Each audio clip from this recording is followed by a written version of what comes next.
Varus, the Arrow of Retribution.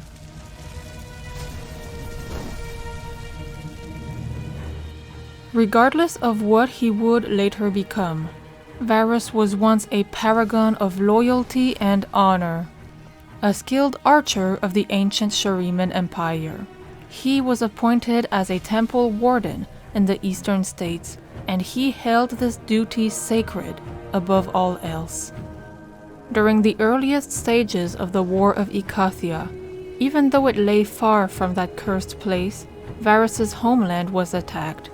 While other wardens abandoned their posts to join the defense of the outlying villages, he alone remained, screaming in anguish with every arrow he loosed, for he had chosen to uphold his oath rather than return home to protect his own family. Emissaries from the ascended host found him kneeling in solemn meditation amid the corpses of his foes. It was said that his cold gaze unsettled even the god warriors themselves, and yet, in recognition of his noble sacrifice, Varus was offered a place in their ranks. As one of the great ascended, he was utterly consumed by his pursuit of vengeance against the Icathians and the voidlings' horror they had unleashed. It is likely that Varus did not even fully comprehend Shurima's ultimate victory in that war. So twisted had his mind become, nor the Empire's fall centuries later. Atrocity after atrocity blurred together, leaving him as a withdrawn, callous killer, reshaped and sent into battle countless times by his degenerate brethren. Their names became feared through the known world. The Darkin. Warring among themselves, they destroyed any other who stood against them. With his crystalline bow, Varus assassinated enemy commanders and champions, helping the Darkin defeat entire mortal armies with ever greater ease. Eventually, legend has it that Varus was cornered by Vestian moonstalkers and human mages in service of a golden-armored warrior queen of Valoran. They bound him within his bow, leaving him to howl in impotent rage.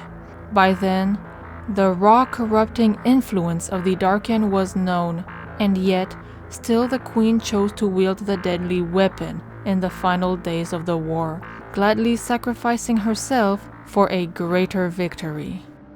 In the months that followed, the queen carried Varus to the First Lands, those that would later be known as Ionia. Now made monstrous by the bow's power, her last act was to command her followers to bury her alive in a lightless well, sunk deep beneath a mountain temple overlooking the village of Pallas. Curiously, no record of these events exists in any monastery in Ionia, and yet it was there that Varus was imprisoned and tended by the ritual ministrations of the temple's shrine maidens. The bow remained hidden for centuries, unknown, untouched, and all but forgotten, until Noxian invaders attacked the First Lands. Two beast hunters, Valmar and his heartlight Kai, fought against the first wave at the Temple of Pallas. Though their courage was great and they dove off the attackers, Kai was mortally wounded, and a grief-stricken Val carried him inside, believing the well's forbidden magic could restore him. But the temple held only damnation, and both hunters were consumed by the unleashed power of the Darkin within it. The very matter of their bodies was unraveled and bound together again to craft a new body, a body fit to free Varus from his imprisonment. What emerged from the well was a gestalt creature, pale and inhumanly beautiful, part human and part Darkin. After more than 1,000 years, Varus was reborn. Even so, the human and Darkin elements of this imperfect form are in constant flux, with each managing to wrest control for a short time before being reined in by the other. Varus fights to silence the two mortal souls once and for all, and wreak vengeance for the destruction of his race. Still, Kai and Val struggle against his malevolent influence, hoping against hope that their love can overcome the Darkin's hatred. How long can they keep Varus conflicted is anyone's guess, but should the sadistic and egotistical killer come to fully dominate his new host, it is certain he will seek to reunite with others of his kind and reduce all of Runeterra to an ashen wasteland.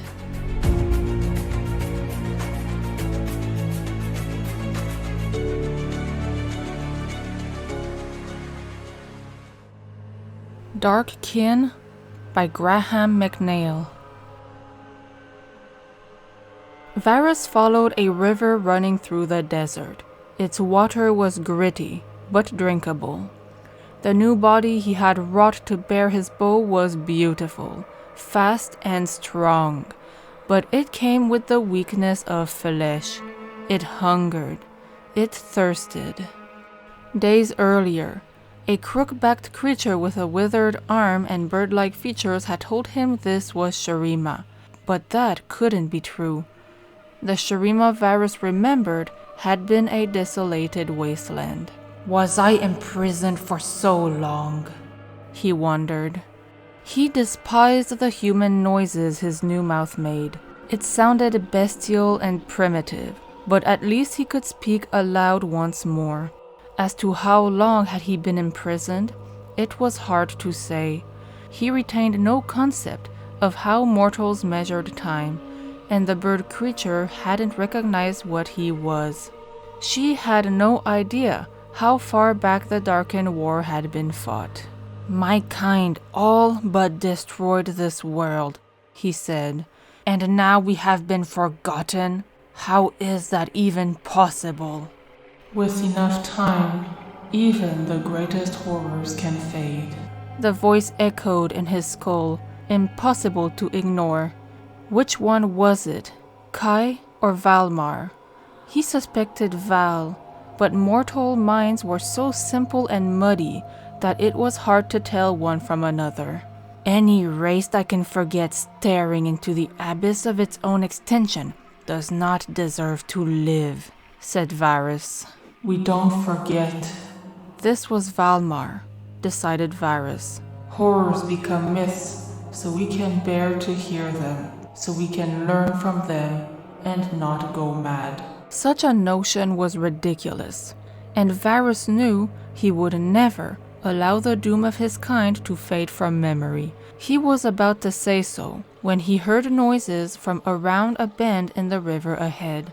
Shouting voices, braying animals, and the sound of tools on stone. He darted forward into the shadow of a toppled obelisk and scanned ahead. The new river had exposed the sunken ruins of an ancient structure comprised of pillars and statues of the oldest ascended. Yes, this was the source of the magic he had sensed. Old magic. The kind the flame-haired queen used to enslave his kind. The kind used to imprison him beneath the rock of Ionia. Tanned wolfly men worked the ruins, digging out hidden reliquary chambers as thick-limbed beasts of burden dragged excavated rocks from deeper inside the structure. Warriors, wearing boiled leather breastplates and carrying hook-bladed spears, guarded the perimeter. Varus grinned and vaulted onto the obelisk, drawing back his bow as he landed. Violet light built in the living weapon as it flexed, and a coruscating arrow of lightning formed in the air. "Why must you kill them?" This was Kai. He hated unnecessary killing. Varus felt his hands tremble as Kai fought to make him lower the bow. "Your people destroyed my kin," said Varus, exerting his will to steady his aim. "That's the only reason I need." He sighted along the crackling arrow as a blurry warrior with a forked beard and shaven scalp saw him, and yelled a warning. "So, everyone you see must die?" Varus exhaled, and in the space between breaths loosed the shot. It flashed through the air to pierce the bearded warrior's heart, burning a hole clean through him. He dropped to his knees, his mouth wide with shock. Others hurled spears, but Varus was already moving. He sprang from the obelisk, sending a hail of blood-red bolts towards them, and hit the ground running. A hook spear swung at him. He dove to the side, rising to his feet and sending a pair of crimson shots through his attacker's chest. Varus sprinted, leapt, and dashed through the ruins, blazing shafts of light striking his targets with absolute precision. In seconds, it was over. 16 dead, and he hadn't even broken a sweat. He felt the anguish of Valmar and Kai within him, and grinned. Every death gnawed at them, weakened them, and made them less able to fight him. The men excavating the ruined city fled, throwing down their tools and running for the river. Varus let them go. They were an irrelevance, and the killing of mortals without weapons always provoked the two souls within him to greater rebellion. Varus entered the ruined structure, briefly glancing at a pair of canine and crocodilian statues as he passed. Inside, it was cool and dark, the walls covered in vivid bas-reliefs depicting white discs spreading golden rays over a bountiful land. The stone floor was inscribed with a magical script that had been old even before Ikathia's rebellion. Warding sigils, potent once, but faded, said Varus, crossing the inscribed flagstones to where a towering statue of a great serpent-headed god warrior had once stood sentinel. Some past catastrophe had toppled it, and beyond its sandstone remains lay a lightless chamber. He entered, the glow from the smoldering light at his heart revealing nothing but bare stone, burned black and glossy by ancient fire. Varus sighed. "Where are you, sister?"